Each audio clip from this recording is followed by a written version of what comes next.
کیونکہ قرآن میں 114 صورتیں ہیں، قرآن میں 14 سجدے ہیں، قرآن کے 30 پارے ہیں، 6666 آیتیں ہیں۔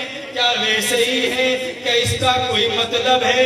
قرآن کی 7 منزلیں ہیں، ارے 7 منزلیں قرآن کی، سورہ فاتحہ کی 7 آیتیں، اور یہ 7 آیتیں پورا جو سماوات میں دیکھ لیں، 7 دن ہیں، 7 رنگ ہیں، 7 جو ہے جنت ہیں، 7 جو ہے دوزخ ہیں، اور ان 7 رنگوں سے بن کر ہزاروں رنگ بن رہے ہیں۔ اور کیا وہ رنگ آپ کو ملا صبغت اللہ کا؟ وہ صبغت اللہ کا رنگ جو اللہ کا رنگ ہے وہ کہاں ملے گا؟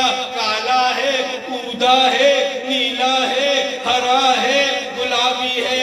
وہی اللہ کلام میں فرما رہا صبغت اللہ الذی ومن احسن من اللہ الصبغہ نحن لہ عابدون۔ تو اللہ کا رنگ کون سا ہے؟